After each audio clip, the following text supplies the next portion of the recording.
And then it just ends. It just starts. Nobody knows why. Nobody knows how. It's an over under corrected. Make another one of those. We should. I mean, we're growing in popularity, but we should probably have one that actually works. But hey, I like that one. Well, the riff works. Yeah, because you're doing it. Welcome to Loud and Nerdy on a Tuesday night. We have a great show planned for you tonight. It's beyond our normal fare because we have really talented folks who have put their own money out into the world and are now trying to make great things. And I appreciate the ambition. We have the cast and crew of the movie Suffer coming on later. Very cool. Various people. We have some technical folks. We have some actors. It's going to be very, very fun. And the movie is great. The movie is streaming now on Amazon Prime. So if you have Amazon, you can just kind of click on it and rent it. And it's a lot of fun. But it's like a dark fantasy horror movie, which is also great. Okay. I got to hurry because I want to get to the news. But first, if you're watching and you like our show, this is Loud and Nerdy. Yeah, I got to do that. I got to do the housekeeping. We have many shows on the network. Generation Movies, our Monday night show, 9 p.m. Monday nights. It's going to be off it was off yesterday and it's off next week because I'm on a cruise. But we do movie history. We also have the incredible Ernesto Trinidad joining us. And we are indeed, the rumors are true, we are indeed doing Howard the Duck as a celebration of summer '86. Yeah, it's painful. I'm not thrilled. But we have a legitimate expert on, Ernesto Trinidad, Ernie Trinidad. Fantastic guy. He's making a documentary. It's called Howard the Doc, or How I Learned to Start Quacking and Love the Bomb, which is a play on Dr. Strangelove. We also have our show on Tuesday nights, which sometimes has great things on it, like tonight, the cast of Suffer. We also have Symbolistic Cynicism. That's our interview show. That's with Gabe. Gets great guests, John Abraham of Scary Movie, and also the composer from Repo Genetic Opera. Fantastic shows if you want to check him out. And then Technical Defects, Ryan West, DJ Ryan West, I should say, Joe Ridgely, pop culture, toys, tech, all kinds of cool things on bi-weekly on Thursdays. We are a live streamer with the Indie Escape Network where creatives unite. Tonight, we're uniting with creatives that have made a movie and done something. And so it's always exciting, but cool things. Join us if you like and subscribe. And of course, New Release Friday is our new show. That's me on Friday afternoons with Rich now, because Rich is available. And we're going to be talking, I don't know, there's this little movie coming out. It's a boat movie. I don't know if you heard about it. It's got a horse. It's 3 hours long, directed by Chris Nolan. We'll be talking about that on Friday. Okay, news quickly, because we have 4 guests waiting, and frankly, I just want to get them out here. Good evening, Joe. News quickly. Moana bombed hard. Not great. Not good for Disney. Not good for theaters. But I think the girl in it is really good. Christine Aiguiar. Very good in the movie. That movie only did like 40 million. I just want to know how his wig looked. His wig looks terrible. It's looked terrible since they haven't fixed it, which is odd. The other movie, a couple other movies open this weekend. I saw Gail Daughtry in the Celebrity Sex Pass. Very good if you like Wet Hot American Summer. David Wayne comedy. The folks of the State, a lot of State folks in it. John Slattery, and I'm not giving any of the other celebrity cameos. Very funny movie. Zoe Deutsch is great in the movie. And then the other movie that disappointed the hell out of me, Jerry, I'm not going to lie to you. I did not like Evil Dead reviews. I've heard good and bad. It's not bad, because there's no Evil Dead movie that's been bad, but how do I say this? There's not a single likable person in the movie. Like there are no characters to root for. Like, Rise, you had the kids and the sister. I haven't seen it yet. Okay, well, you're behind. You had the kids and the sister to root for. Evil Dead, you had Jane Levy to root for, and then eventually Bruce Campbell showed up. All kinds of things to root for there. And any of the other original ones, you had Bruce Campbell to root for. There's not a soul to root for in this movie, Jerry, and it's just gore and violence, and there's one. Okay. There's one. Yeah, I don't care. It's just it becomes a matter of not necessarily rooting for the Deadites, but they're not pleasant people at all. You don't root for the Deadites? I never root for the. What are you talking about? I'm pro Ash. I am constantly pro Ash. Ash Williams is one of my favorite characters of all time. So no, I do not root for the Deadites. That's ridiculous. But like I said, it's got one scene, Jerry, that I was like, they hit something 3 times, and I was like, at what point is this in an Evil Dead movie overkill? I also got called out for it on the internet by saying I don't like Evil Dead, which, Jerry, by somebody that's only seen the new ones. Boy. It was surreal, Jerry. I'm like, I don't know. I've been watching Evil Dead movies since I was 7. How about you? Right. And just so we're clear, I think I'm a pretty good judge on Evil Dead movies. There's a scene in the movie that literally should have a trigger warning, and also is just so far overkill that I can't even believe it. Like it gets to the point where it's like, okay, we're good. Can we just move on? So disappointments. Again, big movie opening next week is The Odyssey. And then everything else is kind of going to go get crushed at the box office. Minions held up pretty well, although not great. And Toy Story 5 is holding up exactly as planned to become the second $1 billion movie of the year. Actually, $3rd $1 billion movie of the year, because Michael just crossed the $1 billion mark. So excellent stuff. 2 quick news stories, and then we get to the Suffer Crew. Announced today, Paramount, which is in talks to acquire Warner Brothers, made a deal with the Wes Craven estate for the original Nightmare on Elm Street script and screenplay and the rights. So we are getting a new Freddy movie. It is not going to be a New Line movie. It will be the first non-New Line movie unless Paramount takes over New Line by the time it gets done. I don't know, man. The reboot was bad. The reboot was a bad script. Not a bad performance by Jack Hurley. What was that? I said the script was bad. I like the actor. The actor was decent, but it was a bad choice and not a good script. So now we're talking about how do you cast Freddy. I brought something up in our group chat, and Joe immediately shot it down. I have always thought Kevin Bacon would make a great Freddy, because he's got charisma, but he's also got a dark side. But the other ones that are getting bantered about, I don't know. I don't know. It sounds as strange as it sounds. Kevin Bacon would probably do well with it. I think he would. He's got the look and everything. Like Joe pointed out he's 68 years old. Well, yeah. Yes, that's yes. The other 2 that are getting a lot of pull right now, because somebody brought it up, and I guess he's actively been talking. The director of The Mask brought up the fact that Jim Carrey was in talks at some point to be Freddy. And I can't get Jim Carrey out of my head now that I'm thinking about it. He would be a fantastically gleeful Freddy. And if it's like the number, what's that movie? It's not the number 7 23? or whatever. Well, 23, that movie. Yes. That look would be perfect. Also, the kid from Late Night with the Devil, David Desmachalian, fantastic. I like him very much. He's playing M. Bison in the new Street Fighter movie. I like him too. Oh, is he? Yeah, he's playing M. Bison. Yeah. Oh, I actually am really excited for that. So that's cool. But in the other 80s news of the day, they dropped a new trailer for Crystal Lake as well. And I have been busy all day, so this was all news to Jerry, me. Can I know Jerry knows this for a fact, but this trailer has way more blood than I was expecting, Jerry. Yep. Look at Linda Cardellini here.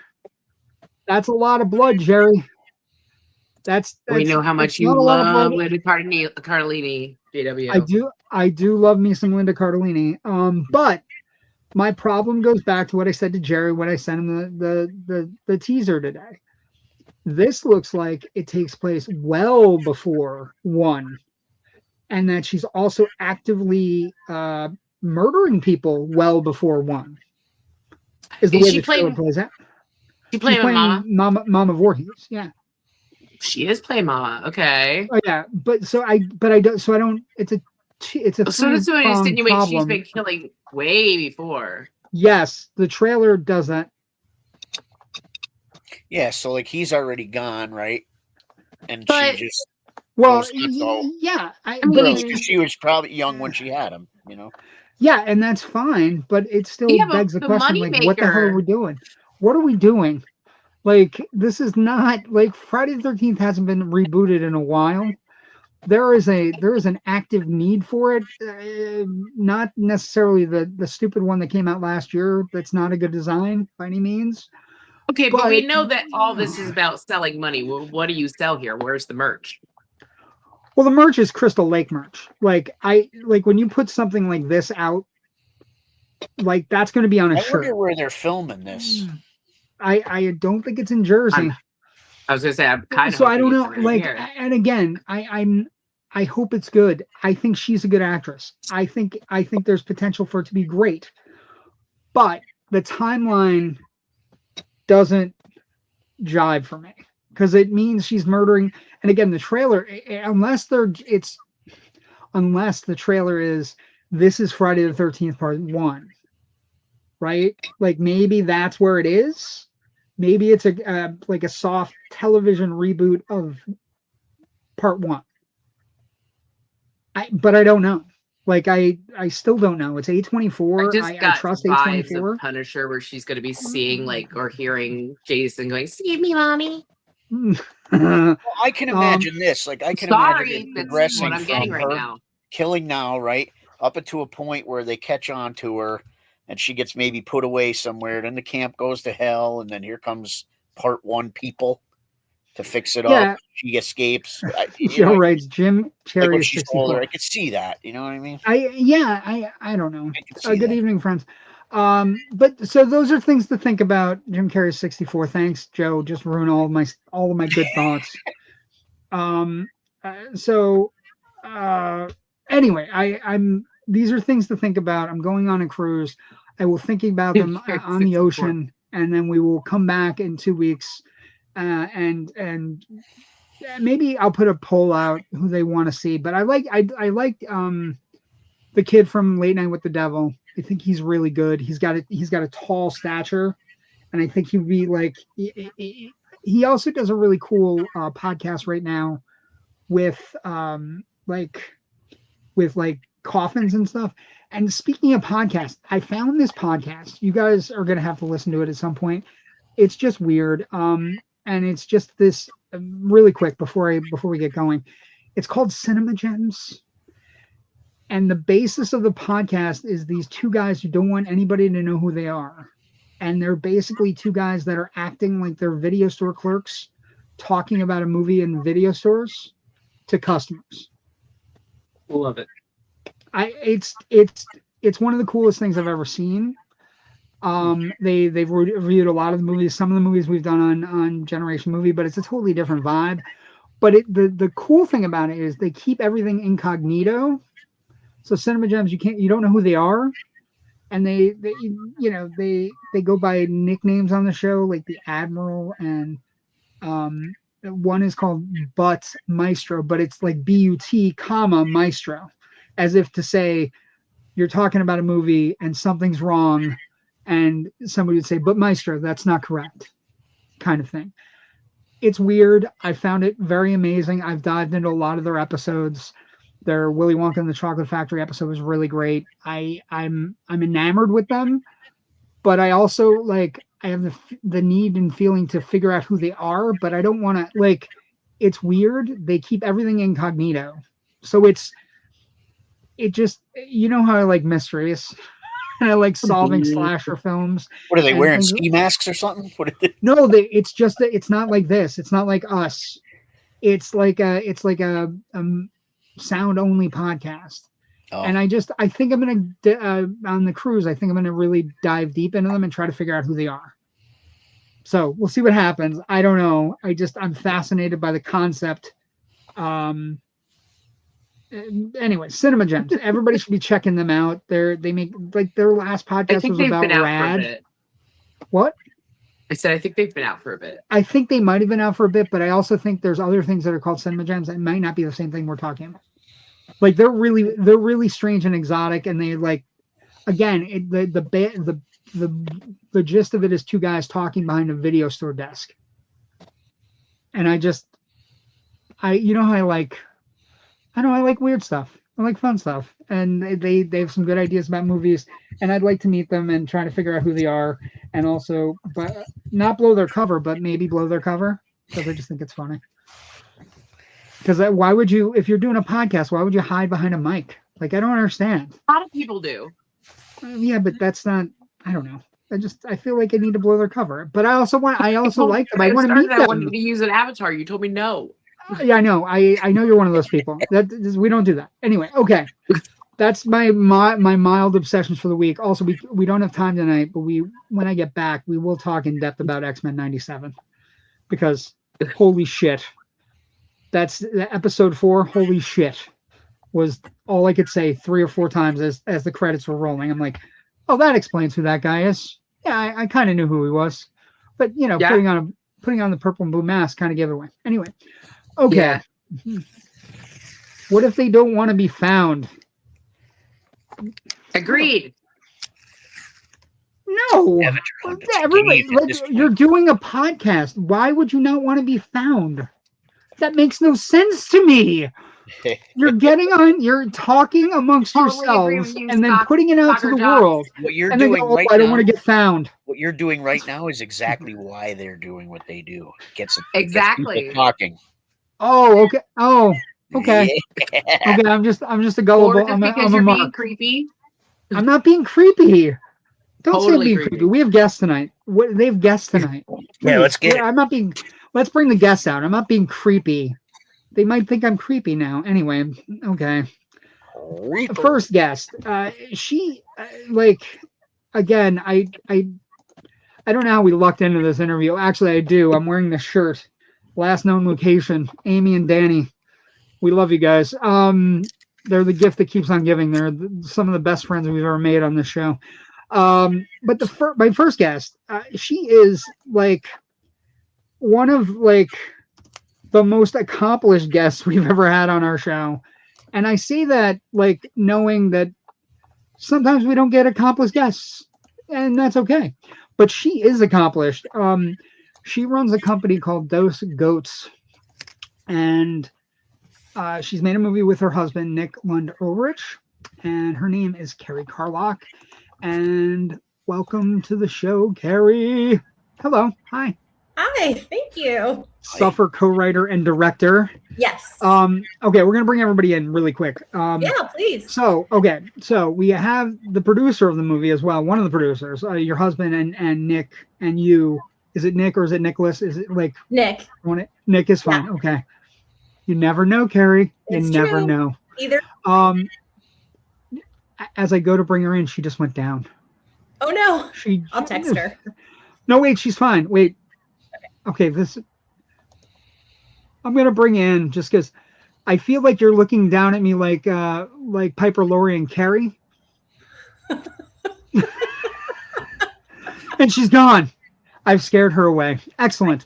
Okay, then we also have the villain of your piece, Kerry, the Scarlet Prince, Mr. Scott Beehner. How are you tonight, Scott? I'm good. Thanks for having me. Again, you jump up in the rotation because the producer is fumbling with the internet. I get it. That's you win. You win. That is showbiz. You next in line. Next up. Okay, she's ready now. Hold on. Shh. She's one of the producers, Scott. Shh. Hi, Jennifer. Hello. Everything okay? Are you having a good? Jennifer's like, I'm struggling, and I hate you all. Another job to do for Suffer is be your own tech agent. You're doing fantastic. I almost always have tech issues, though. Oh my God. Yeah, Raven, you and Raven are going to get along swimmingly. Raven will find new and exciting ways mid-show. She'll just you'll just see a picture of a microphone and or she'll be like, and she just stops. It's true. I'm in Florida though, so that happens to me too. Don't judge. And then the last member of our quad, or quadruped, four legs. Rebecca Weingold, how are you? She is the editor, and we just lost Jennifer again. I'm gonna bring her down. I'm gonna bring her down and wait for her. I moved up. You jumped up. Scott and Rebecca have moved up. I'm gonna bring Jennifer down until she's ready. I don't know if she's gonna be ready. Maybe. Hold on. Wait for it. There we go. Hi, Jennifer. Wow, that is the look of a producer. I can only hear Jerry again. You can only You can't hear me? I can only hear Jerry again, I think. Oh no. Okay, go down. I'll bring you out. Tell you what, you give me a thumbs up when you can hear all of us. Fair? Maybe Jerry should say that. Maybe. He'll bring you back up. But that doesn't solve our problem, Scott, because of she can only hear Jerry. I'll stay on my lane. She can only hear Jerry, and then Jerry says it. I'm gonna leave and come back. Okay, we'll see you in a moment. Wow, I'm going to tell you right now, you guys are lucky this movie got made. I totally can't. This means nothing. I feel like Raven and Jennifer are spirit animals. Amazing. Okay, so first off, we're super excited to have you guys. This was supposed to be your big opening weekend on Tubi. It wasn't, but that's water under the bridge. You're also available on Amazon Prime. Where else can people find this movie called Suffer, which is a fantastic representation of a fantasy horror film, but also got so much subtle subtext that it's amazing. Where can people find it? Thank you so much. Amazon and Apple right now. We're waiting to hear from Tubi when our actual launch date is. Stupid Tubi. I mean, we love them, but they kind of screwed us. We love them, but they kind of. You guys had like memes and videos, and it was incredible. So funny. I mean, if you want to dive right into being an indie artist, we're the only ones that will market our own products, but these corporations don't help us at all. It's like they moved the date on us and didn't tell us, and we're like, it's free money for you. Don't you want us to do this work so that people will see the movie? I don't know. It's really hard to have a streaming platform and not have anything to stream. Right. Right. Somebody's making decisions who shouldn't be. Probably. Yeah. People are making decisions about art that's not necessarily the best decision makers. But that's a long story, and you guys are trying to produce stuff in other places, so we're not going to talk about it. A couple things. Love you guys too. We love Danny. We love you guys. Oh, yes. Hi guys. Yay. Hi, Kerry. Welcome everyone. That's Ken. That is Canadian Ken McKernan. Canadian Ken or Canuck Ken, whatever you want to call him. He's one of our local, very vocal supporters. And then give Jennifer all the jobs except the internet. So let's talk about Suffer, Kerry, and then we'll go on. I'm going to ask questions that are going to be about Kerry for you two, because you've had to work with Kerry. It was going to be Kerry and Jennifer, but she's not here. She's not here. So, Kerry, you guys wrote this movie during COVID, is what I was reading about, and I am fascinated by the concept of writing a movie about loneliness and being alone and trying to find community in a moment where we were all alone and trying to find community. Yeah. And I was just, give me an idea where the impetus for the film comes from and what you were thinking when you were making it or writing it. Well, Nick and I had the idea of actually using the speeches from suffragists, which if you go back and read these speeches from the 1800s, they're like as fresh as they ever were, because we're still fighting for rights in a lot of ways. And like really cool speeches. Yeah. And we were just going to use them as like kind of do a short film. We were just going to use them as like the VO. But they were like, why don't we expand this more? We actually did a writing workshop with our star, Naomi McDougall Jones. Fantastic. To help us flesh this out. Yeah. And she's an amazing writer in her own right. And so we kind of all worked together. Whose idea was it fantasy? Whose idea was fantasy horror? I mean, what do you think? I think it's a husband, because I think he's a D&D person, and we talked about this already. Yeah. So I think we can do that, but what if we put like dragons and cool shit in it? That'd be amazing. Yes. Right.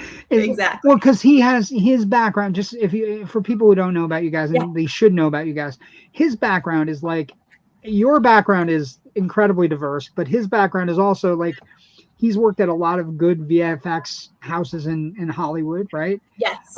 He's worked on The Lion, the Witch, and the Wardrobe, The Guardian, Next, City of Ember. I was specifically told by somebody that you're having somebody on that was part of City of Ember. I'm like, yes. They're like, please tell them I love City of Ember. Oh, that's so nice. Yeah, I think City of Ember is a very underrated. It's very beautiful. It's a really great looking movie, and it like I know all the tough political shit went over everybody's heads, but it's a great movie. It is. So I know for sure he and his team did the end where they're sitting on the on sort of the cliff, and it's the morning, and they like put together all that like look of when they come out in the real world, and it's very beautiful. So you guys came up with this concept. It was during COVID. Yeah. I have some behind the scenes pictures. I do want to show them because they're kind of amazing. Just people doinking around. Like, look at you being very studious. Yes. And also as this is not only for you, Kerry, that I'm showing these cool pictures of behind the scenes with the cast and crew, but it's also for anybody who else ever wants to come on our podcast. If you create a press kit, I will use it. The stop sign. Well, they didn't know when to stop, is what the caption for the picture says, which is also fantastic. And then again, you guys filmed out in Idaho. Yes. And it was insanely hot, and you decided to put your lead in a giant metal mask and leather. Yeah. As you do. That was part of what I wanted to know about, like the idea for the mask and that whole not being able to hear. So that's a pretty cool idea. Yeah, the other part of writing it was using the things that we had, the conditions that we had. So at the time, we thought the actor was going to need to be in a mask. And so that was kind of the idea of like, how do we create a world where she has to wear this mask? And then as we got closer, we actually had all just gotten vaccines when we actually were shooting. So the design of the mask changed to be open, but well, also it is good to have actors breathing, right, Scott? Yes. Yeah. I like it. Okay. We approve of breathing. Right. So it was just 6 of us, a little pod out in the middle of nowhere. That's why we shot out there in the wilderness. We want it to be like totally open. So yeah, but I want to give an example here. So this is from the press kit. This is you guys out in this open wilderness. Yeah. And this is like by contrast, and just to give an idea for folks who are watching the show and me, like, I don't know, should I watch this movie or not? This is the kind of shot in the movie. Yeah. And I am fascinated by how you use your environment to actually. There was a lot of that. Yeah. There's a lot of great scenery in Idaho. Apparently, who knew? Everybody was just like potatoes, really. I know. Now it's a good place to shoot. Okay, Scott, I'm coming to you. Okay. You're the heel of this piece. You're the villain. It's good to see you're not a nice guy in this movie. Yeah. What kind of process? You're my favorite character. What's that? You're my favorite character. Oh, thanks. Thank you. Yeah, thanks. She thought you ate every villains. Scene. That's great. I'm sorry. I thought you ate every scene. It was great. I loved it. You definitely have there's a zest for. You're normally a comedian, though. You don't really play bad guys in a lot of your work. You've been in, Workaholics and all these shows, right? That are comedy shows, and you're usually like a straight man or a silly guy. What kind of things did you bring to this with regards to playing an evil, like an insanely evil character, who, in my opinion, is a grown-up Joffrey? That's who he reminds me of. That's what I thought. It's a good performance. I'm saying he's grown-up Joffrey. Yeah, I mean, for me, it was just an opportunity to be really big, and yeah, you just hit the nail on the head. I mean, I don't get to play bad guys very often, or if you do get to play a bad guy, everything's very understated, and it was nice to do something. I could tell even when Kerry and I were talking, and Nick were talking, before they decided they were going to go with me, we were talking about the project, and I could just tell, they're not going to say that's too big. It sounded appealing to do something where there's no roof. There's no. Well, and I think part of that, Kerry, right? Part of that is the idea that this is clearly a 2020 film in the 2020s, but there is a bit of a old-timey 1980s sci-fi fantasy feel to it, right? Like Totally. The other character, Scott, and this is the biggest compliment I can give you. Like Joffrey, obviously, mini Joffrey's easy because your mom was the queen, and that's fine. The one I'm going to give you that I think you're also very close to, that is a strict compliment from a nerd like myself, Bavmorda from Willow. I had my fingers crossed that that's what you were going to say, because that is exactly. You're very Bavmorda. You're very like you got magic. You're turning people into pigs. Gosh, you know what? Shit doesn't work. I'm gonna be a big letdown. Did you say Willow? I haven't seen Willow since I saw it in the theater. Since 1988. That's fine. Yeah. As long as you've seen it, Scott, that's all that matters. Yeah. We're good. Of course I saw it. But you're like, I definitely saw it. I swear. Don't take my nerd card away. But Bavmorda is another character she's in charge. She's over the top, but she also has that, key idea that she's not figuring out what's going on. Kerry, remember when I said I tell you when I knew your husband was into D&D? Okay. Yes. So there's a moment in the midway through the movie where Scott's talking to the demon, the thing behind the gate, the whatever is in charge. It gives him his power, right? Yes. And Scott calls him a patron, and the only people who talk about patrons are people who have played sorcerers or warlocks in D&D. They're the only people. They're the only people that talk like. Well, your husband at some point when you guys were writing the script, your husband went, "He's got to have a patron." Yes, right. It's funny that you say that because our writing, the way we work together is usually I'll write something and be like, "No, put your D&D spice on it," and so we're like all this stuff that I'm sure Scott loved to say, patron stuff.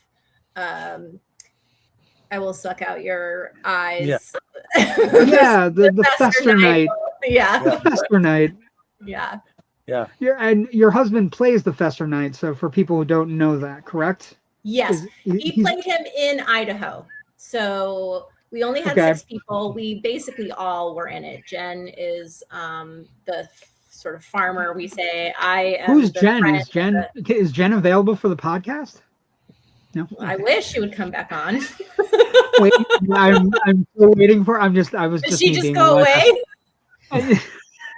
I don't know. She's like. Oh, she said it. She said definitely that one thing like this where she's like, she definitely had like, fuck this. That was it. I'm done. This goddamn technology. Rebecca, you are the editor on the film. You are also editing other movies right now. That's why it was it was in question. Like I made banners for everybody. It was in question whether or not you're going to be here tonight because you're super busy. But you're here. What is it like when somebody brings you something like this, where it's like an independent film, right? Low budget. It's obviously a labor of love, and you got to piece it together and get storylines down and figure everything out. Is it an easy process, or is it something where you're like, because you're taking something that's so like nurturing a baby from crib to like walking, is it difficult, or is it something you cherish? Oh no, why is hers? No. What is going on with you people? You suffer people causing trouble. We came to the mic check and everything. Scott and Kerry. Oh no. Okay, you're good. Oh, you're come back. All right, try it. You're on mute. You're on mute, and I can't unmute you. It's you.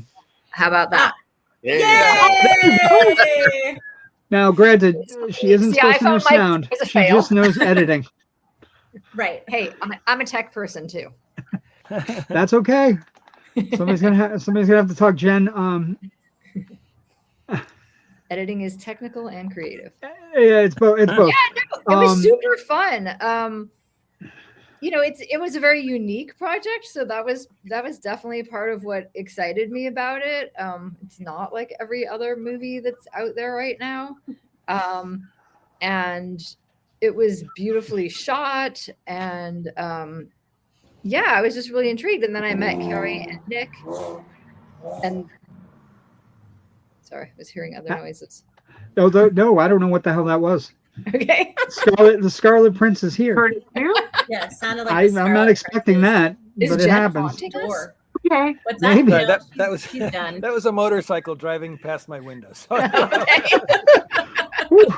You do a fantasy horror film, and then all of a sudden you show up on a podcast and weird shit starts happening. Great. Oh, by the way, you're cursed. Oh, okay. Makes sense. A couple comments. Let's see. Joe says, "What distributor are you using?" We are self-distributing. Nick and I distributed our first film. We thought we had the dream deal where it was, we got a Walmart DVD release. It was on Amazon Prime, and we made no money. So we decided to take it into our own hands, or self-distributing through Bitmax. Okay. Like a third party that you pay them a flat fee, and then they can help you get on different platforms, and then you split the money with the platform rather than a waterfall. Okay. Lauren Lepre says, hey. He is also a filmmaker. He's been on our program, so you guys are shared guests. And then Orphan is the New Orange. How dare you? I'm here. That's Jen. Okay. Well, Jen, you're not here. You're over there. I would say you're there, as opposed to here. There. But who am I to judge? Also, Jen looks very intimidating, and she looks angry. So I don't want to upset her right now. But we would, Jen, come back. Come back, Jen. It's very shame. Ask some questions, Jen. I'm watching. You can ask questions, Jen. That'd be fine. I'll make sure I look for you, because Orphan is the New Orange, which is fantastic. Go ahead. Questions? Go ahead. Go, Raven. Go. One was about the editing. The choice to make it in chapters, I actually found to be really interesting, because it really brought me into like a book. Like you were saying D&D, and I got that in the lore, but it really also brought me into like a lot of the reels and stuff that during COVID you would see with book talk was going on. So that really, it just reminded me a lot of that as well. And then my question was about the masks. I know it was towards COVID and everything, but the choice to have the knight not being able to see and the people that were with the masks not being able to speak, was that done intentionally? Yeah, you want to go first, Rebecca? Well, you can speak to those decisions. Oh, well, I actually, did we have chapters by the time I did like the assembly cut? And I can't remember if I had already put the chapters in, but we really felt like. I think you had started, and then we finessed them further. Because it's not a typical like 3-act structure. It just felt like it needed something for the audience to bring the audience into. I'm glad it felt like a book, because something that felt of a different structure than a typical movie. It did work. It really did. Good. Thank you. And wait, then the hold on. I have an announcement. Oh. Hi, Jen. So far, I can hear everybody. Okay, excellent. She's back. Success. All right. I couldn't take hearing my name thrown around like that. That's right. You're right. It was so bad. We were saying what a talented person you are. You're right. I can't handle that. I need immediate constructive criticism. But that's a producer, right? Jen, you haven't gotten any questions, so I'm going to throw this your way. That's what a producer does, right? Constructive criticism, but also you're in charge. Except the internet's not working today, so now we have to figure something else to do, right? Exactly. You have to figure everything out.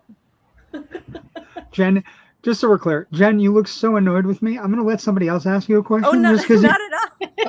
I'm not. you look Can I so just annoyed tell with you- just my tone. And gonna I tell you understand that unrelated. because in high school I was an asshole. So it is okay. I'm okay with that.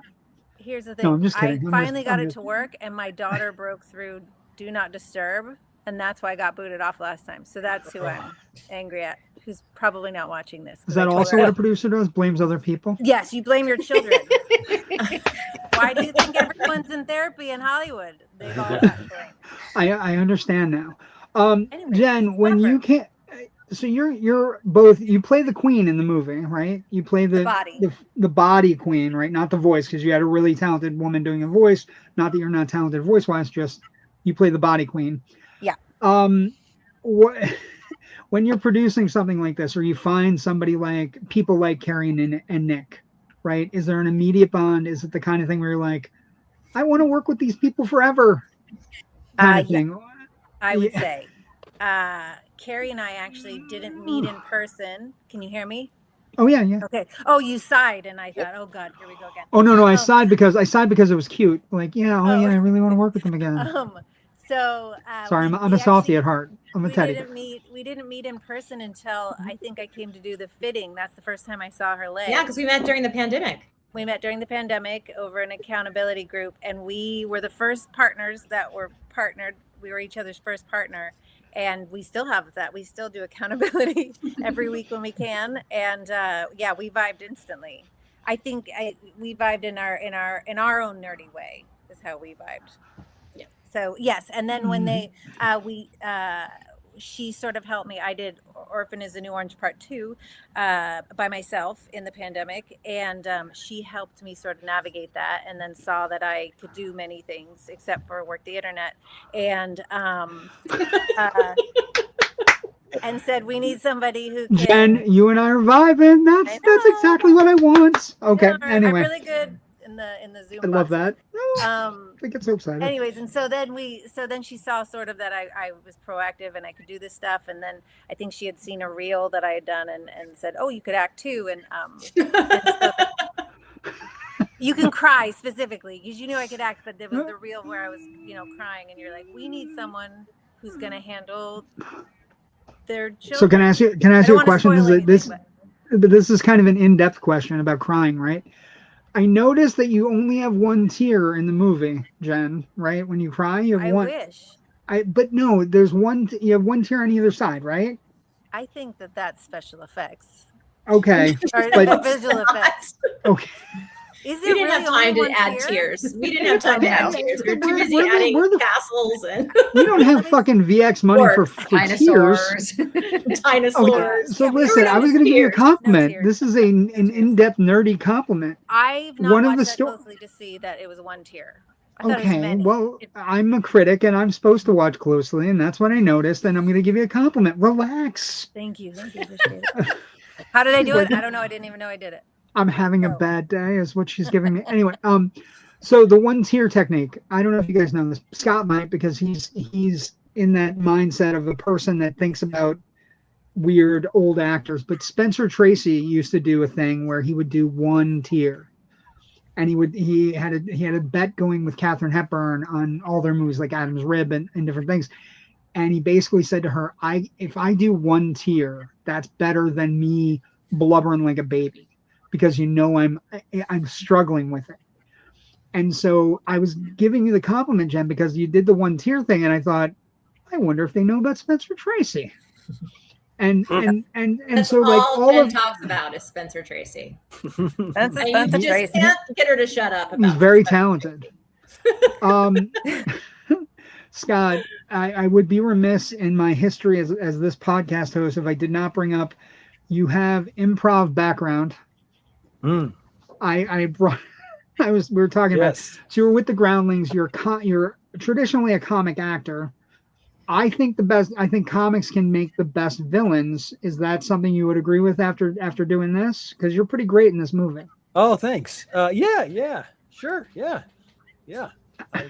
Can I With add to that? background, Yeah, I'm Kerry, coming up with please. No information to add, but yes, I stand by. I what you do. just said. Well, no, the information is yes. I agree. I was good in this movie. Right. Thank you. I got you. You're an actor. We're gonna go to the director now. Okay. We're gonna, Okay. We were so thrilled with that. We loved the idea. Scott. We saw Scott in this short film called The Gunfighter, which our friend produced, which is a really great short if anybody likes a Western comedy. And it's like the Frisco Kid. I'm in. Yeah, I'll send you guys the link. It's amazing. And Cool. So we were so excited about the idea of a comedian playing the villain because they have a depth, they have a way of taking something, they know how to take something really seriously, either to play it comedically or to play it dramatically. Well, because comedy that you're taught in, I don't know if it was taught at the ground, I'm sure it was taught this at the Groundlings. Comedy is not about being funny. Comedy is about finding irony in a situation as opposed to, and actually playing everything seriously. Right. There was a rule on stage with us, Scott, where it's like, if you're trying to be funny, you're not going to get many scenes. Yeah. So like just be true. Yeah. Be true. And the best comedy comes from actual reactions and real reactions. Mm-hmm.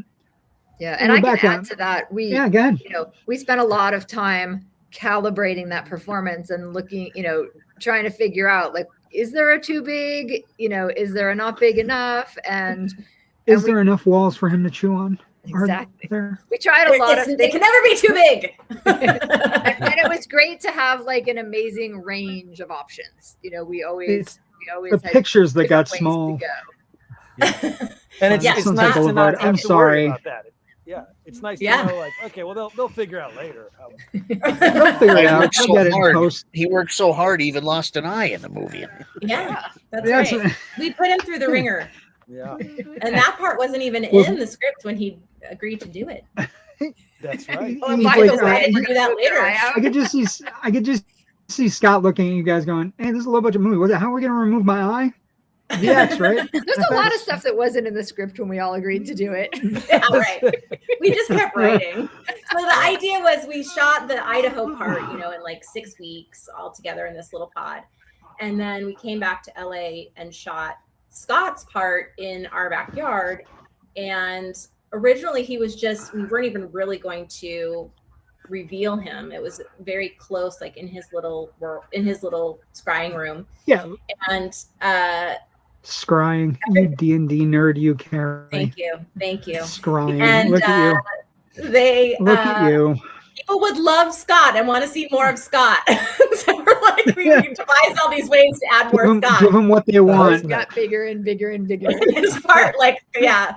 And then all of a sudden it's like, this is a feminist film. No more Scott.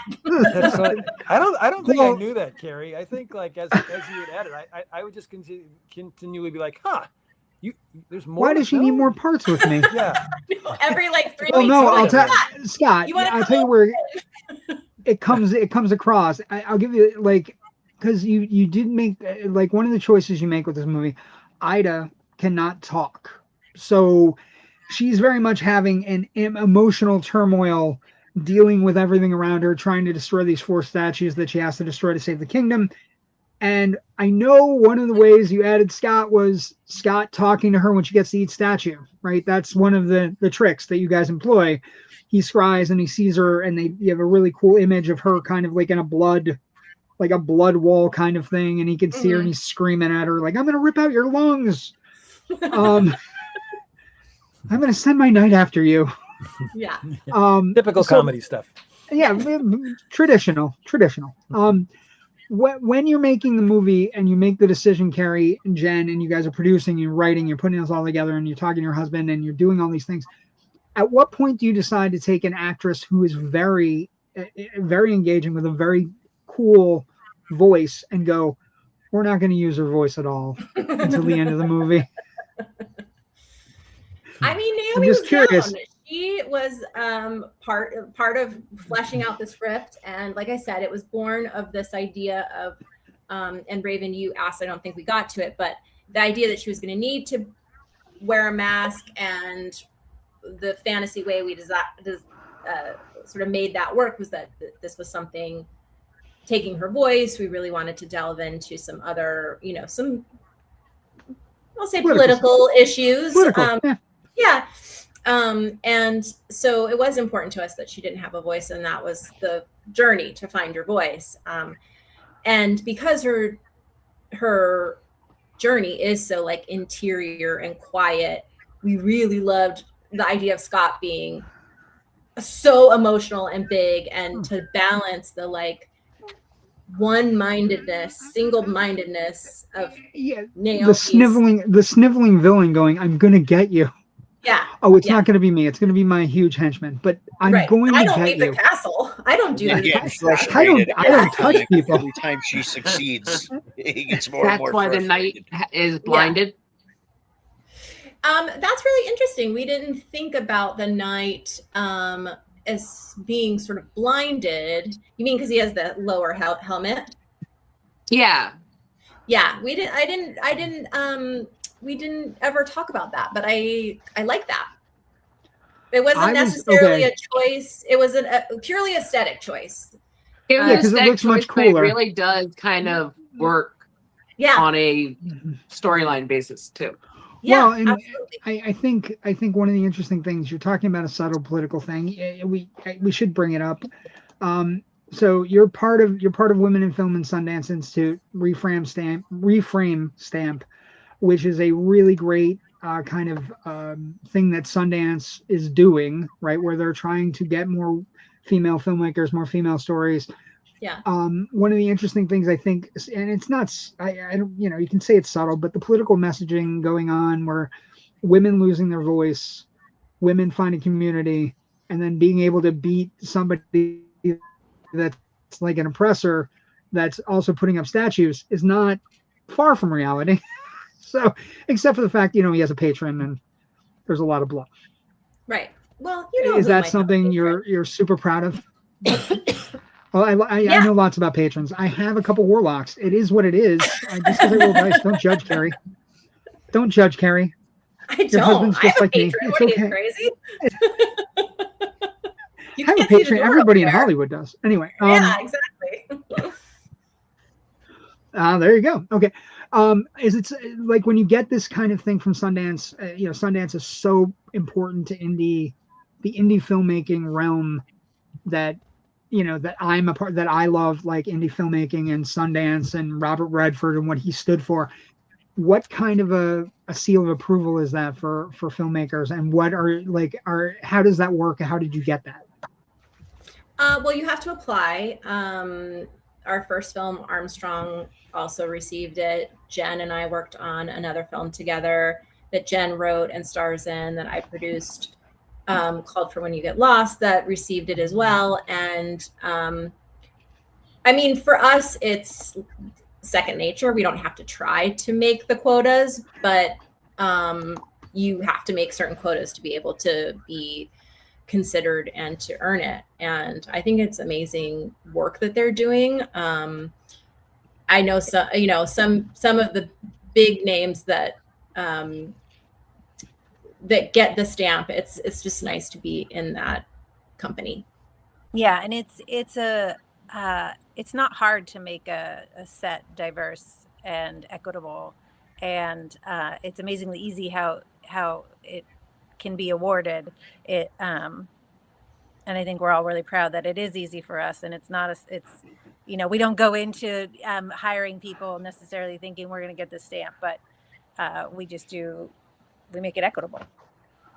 And again, it shows in the work. The work is very very forward, and also kind of like right on the cut. It must be raining in Florida. Edge of Jen, we're having some. No. Oh, I hate it. No, I'm back. Okay. Thank you for tuning in, Ernie O'Donnell from the View Askewverse. So super cool. Thank you for joining in. So when you're making this movie, and one of the things that doesn't get made, one of the things that doesn't happen, and Rebecca, I'm going to bring you in on this as well. A female fantasy horror film isn't something where, again, it's not the main audience, but I think there are way more women engaging in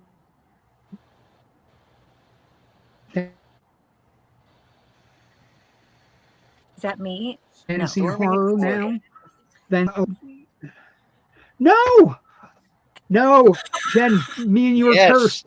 Listen, I think it's Mercury in retrograde. so- I'm not joking. It really is.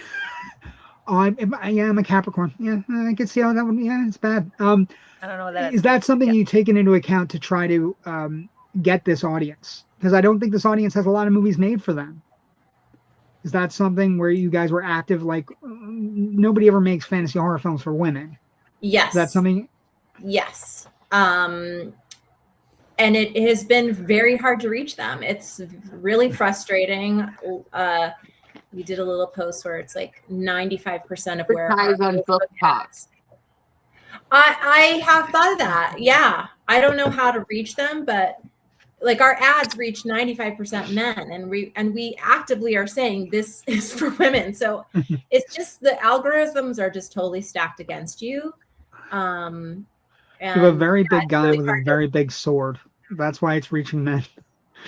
Well, yes. And then they don't like it. Then they give you bad reviews and you're like, oh, well, that's a boo. Yeah. That's a boo. That is a big boo. That is a big boo. Okay.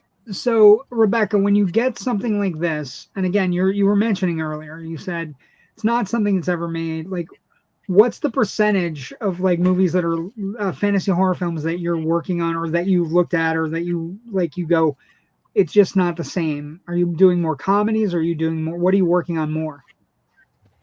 I work across many different genres, but I think it's just something that's systemic in the industry, that, there are more men than there are women working in the film industry. And then the men want to create products that they're interested in. And I don't think there's a lack of female audience or female moviegoers out there. I think there's a lack of interest in making products specifically for them. Ironically, Naomi has done a TED Talk about this.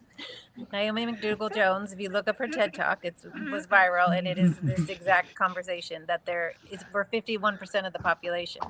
So there is an audience. We are 51%, right? Is that right? Yeah, still. At least half. Still in charge. Yeah, gotcha. So there is an audience. It's just a matter of supporting that audience and, going to the theaters to go see the films made by women and support. Speaking of that, you get all thumbs up from Jamie Hill. Jamie Hill. It's Jamie. Is an actor. Jamie Hill was the mom in Skinamarink, the horror film that came out a few years ago. And she's cool. Yeah. You lose him again? Canadian working actress. She's one of our best friends. Well, thumbs up, Jamie Hill. Yeah. We love JW all frozen in time. Was on the By network. the way, we appreciate her when she chimes in. Super cool. Yeah, we like to network. That's what. No, I'm not. I love it how we hear him panic like way after. It's yeah. I have to say, Jerry, you don't say much because you're the only person I could hear for a long time, and I just would hear, yeah. Oh, he left now completely. Well, JW likes, man. Let's talk about him. Jerry, what's up, Jerry? No, Can you hear what me? kind of things are in the works? Is there anything else in the works coming up at some point? Nick and I have a kids in the 80s, kids on bikes movie that we would love to do at some point. Jen has a political drama she's working on. Jen can't hear anybody, and I just plugged her movie, Church and I State. can't hear anybody. Did that just happen? I'll be back. Oh yeah. First, it's an epidemic. There we go. It's just the four of us. Finally. Yeah, Rebecca, Scott, you guys want to talk about what you are working on? I am wrapping up a Columbia Pictures movie called Ghost Soldier that's going to be out in November, and starting up another one. There was a bit more overlap than originally planned, about called Gettysburg 1863. That's about a family during the Civil War in Gettysburg.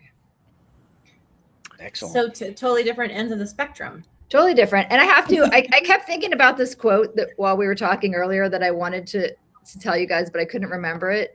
But the statistic is, a viral anti-ageism study revealed that top grossing films are more likely to star a talking animal or a man named Chris than a leading actress over the age of 60. Oh my God. Wow. Talking animals. So there you have it. Did you guys see the? Okay. So somebody. Talking animals. I think Jen's kind of true, right? If you think about it. And I show up. It's amazing. Or a Chris, Pratt, Hemsworth, Pine. Right. On cue. Sorry about that. We're having a thunderstorm and tornado warning in Florida. I'm so sorry. Forgive me.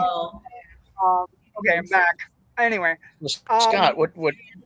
Oh, we're just getting on Scott here. Oh, I've got a film called Bedtime that was just at the Long Island International Film Expo, and it's going to be at the LA Shorts International Festival on the 30th at 5:30 in North Hollywood at the Laemmle Theater. So that's the latest that's going on with me. And I'd like to pitch Scott as the next Freddy. That's my pitch. There you go. All right, I'll take it. Scott, you think you got a little Freddy in you? If I can do the Scarlet Prince, I bet I can get within throwing range of. How would you feel about being in the effects chair, the makeup chair for that long? Yeah, it's an 8-hour process. Yeah. Yeah, I could withstand a few panic attacks for the paycheck that would probably come with playing Freddy. Right. Yeah, and also you get to be an action figure. Like, yeah. Oh, yeah. At some point, at some point, you'd be an action figure. Yeah. Are we sending everybody on their way? Is that what we're doing? Yeah. Okay. I don't have anything to offer on your topics, or I would say. That's okay. That's okay. No, if you just wait a couple minutes in the green room, Jerry and I will do our regular things. Okay. And then I'd like to chat with all of you before you go. We'll be very quick, I promise. Okay, sounds good. Thanks, Give me guys. one moment. Rebecca, thank you so much for joining us. Scott, thank you for coming on. It was a pleasure having another improviser on. Every once in a while, I talk improviser stuff when people are here that are improvisers, and it's just crazy. Joe, you're muted. Hello? Joe's just okay. Well, yeah, I was on standby because I wasn't sure what was going on. I have a tornado warning. So I'm 2 hours southeast of you, so that means I probably do too. Possibly, although we're right off the Gulf of Mexico, so it's bad. Yeah, you're breaking up, brother. You're Max Hedroming. Back. I guess it's good to be in Pennsylvania sometimes. Yeah, there you go. Right, man.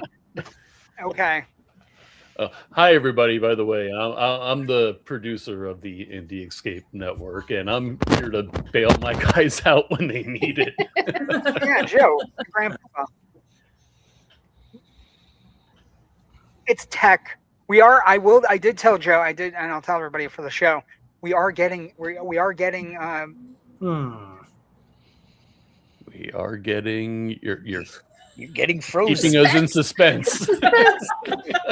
We're on the edge of our seat. Rain, tornado, cats and dogs. I don't think we're in Kansas anymore. Topo Jiju. No. Oh. I think I can. Okay, abracadabra, he's gone. I'm gonna drop him down. He needs to get his stuff done. Oh wait, we got Raven back. Maybe Raven, wrap it up. What do you got? And she's I've been sitting in the green room. Do what? I've been sitting in the green room. I'm not even supposed to be here today.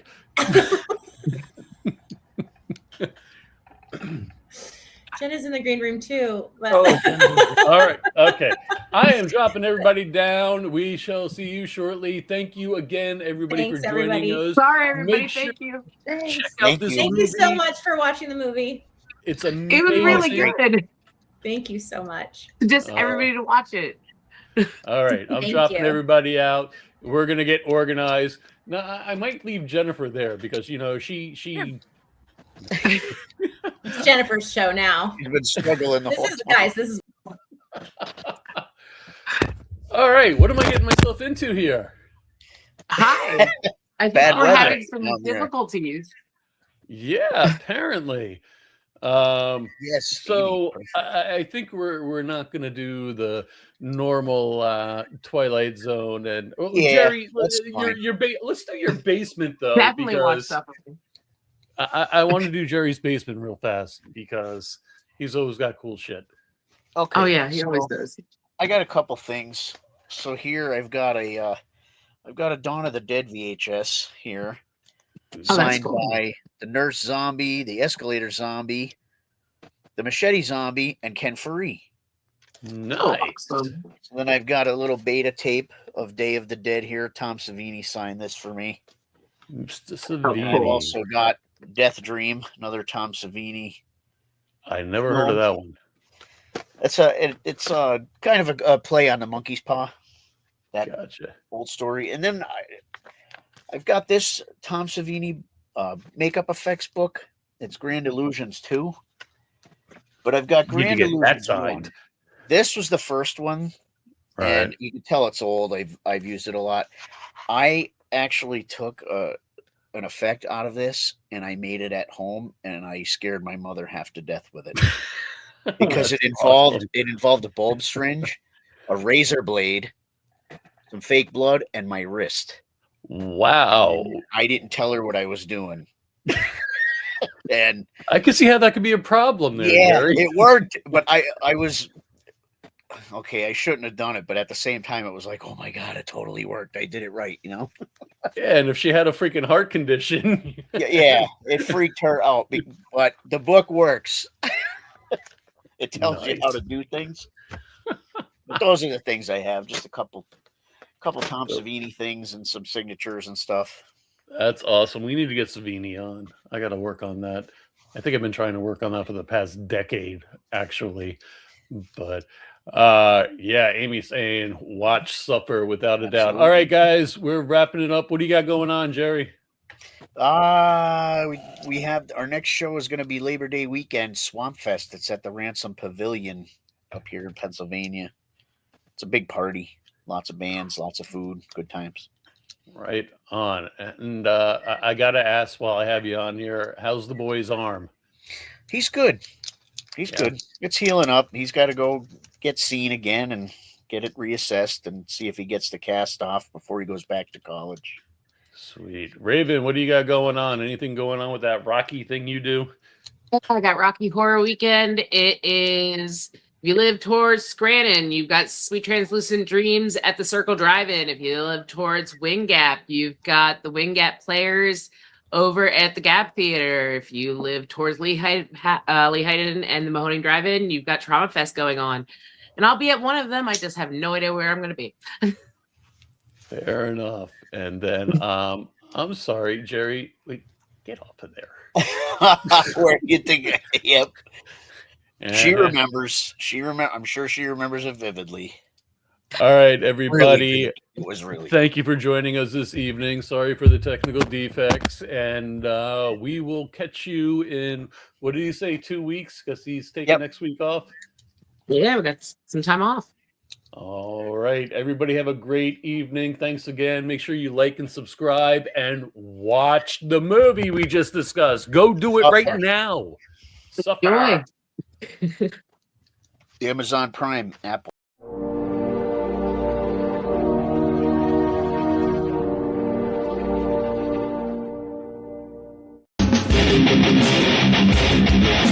Thank you.